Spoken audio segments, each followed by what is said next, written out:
ನೋಡಿ, ಅಚ್ಚ ಕನ್ನಡದ ಪ್ರತಿಭೆ. ಕನ್ನಡವನ್ನ ಇವರ ಬಾಯಲ್ಲೇ ಕೇಳಬೇಕು ಅಂತ ಏನಾದರೂ ಅಂದ್ಕೊಂಡ್ರೆ ನಮಗೆ ನೆನಪಾಗೋ ಡಾಕ್ಟರ್ ರಾಜ್‌ಕುಮಾರ್, ಅನಂತ್ ನಾಗ್‌ನಂತವರ ಹಿರಿಯರ ಸಾಲಿನಲ್ಲಿ ಕಿರಿಯರಾಗಿ, ಆದರೆ ಕನ್ನಡ ಮಾತಾಡೋದ್ರಲ್ಲಿ ಅಷ್ಟೇ ಪ್ರಬುದ್ಧರಾಗಿ ಕಾಣೋರು ಕನ್ನಡದ ಅಪರ್ಣ. ನಾನಿಲ್ಲಿ ಕನ್ನಡದ ಅಪರ್ಣ ಅಂತ ಒತ್ತಿ ಹೇಳ್ತಿದ್ದೀನಿ. ಕಾರಣ ಅವರು ಕನ್ನಡವನ್ನು ಉಚ್ಚರಿಸೋ ರೀತಿ, ಅವರ ಕನ್ನಡ ಬಳಕೆ ರೀತಿ ಯಾರಿಗಾದರೂ ಒಮ್ಮೆ ಕೇಳಿಸಿಕೊಳ್ಳಬೇಕು ಅನ್ನೋ ಹಾಗೆ ಆಗತ್ತೆ.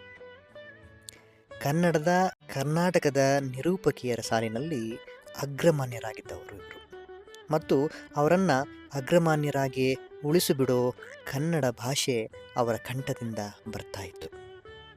ಇಂತಹ ಅಪರ್ಣ ಹುಟ್ಟಿದ್ದು 1967ರಲ್ಲಿ.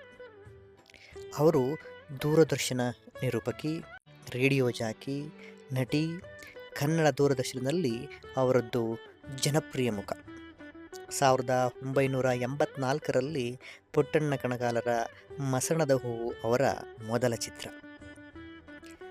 ಅವರ ಮುಖ ಎಂದಿಗೂ ಬಾಡದ ಸೇವಂತಿಗೆ. ಸಮಕಾಲೀನರು ನಾಚಿ ಬೆರಗಾಗುವ ಅಥವಾ ಕ್ಷಣವಾದರೂ ಹೊಟ್ಟೆ ಕಿಚ್ಚು ಪಡುವಷ್ಟು ನವ ಛಾಯೆ, ಚಿರಯೌವನೆ. ನಿರೂಪಕಿಯಾಗಿ ಅವರು ನಮಗೆ ತಿಳಿದಿತ್ತು, ಚಲನಚಿತ್ರ ನಟಿಯಾಗಿ ಅವರನ್ನು ನೋಡಿದ್ವಿ. ಆದರೆ ಅವರನ್ನು ಮಜಾ ಟಾಕೀಸ್ನ ವರಲಕ್ಷ್ಮಿಯಾಗಿ ನೋಡಿದ್ದಿದೆಯಲ್ಲ, ಅದು ಅವರ ನಿಜವಾದ ಮಗದೊಂದು ಸಾಮರ್ಥ್ಯ. ಈ ಥರವೂ ಅವರು ಪ್ರೇಕ್ಷಕರನ್ನು ನಗಿಸೋದಕ್ಕೆ ಸಾಧ್ಯ ಅನಿಸಿದ್ದು ಅವರ ಸಮಕಾಲೀನರನ್ನು ಅಥವಾ ನಮ್ಮನ್ನೇ ಬೆರಗುಗೊಳಿಸಿದ್ದು ನಿಜ. ಈಗ ಅವರ ಸಾವಿನ ಸುದ್ದಿ.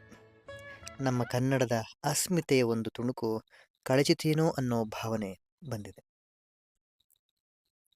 ನಮಗೆ ಕನ್ನಡ ಕಲಿಸಿದ್ದಕ್ಕೆ, ವರಲಕ್ಷ್ಮಿಯಾಗಿ ನಗಿಸಿದ್ದಕ್ಕೆ, ಮಸಣದ ಹೂವಿನ ಪಾರ್ವತಿಯಾಗಿ ಅಳಿಸಿದ್ದಕ್ಕೆ ಧನ್ಯವಾದಗಳು ನಿಮಗೆ. ಚಿರಶಾಂತಿ ಒದಗಲಿ ನಿಮಗೆ.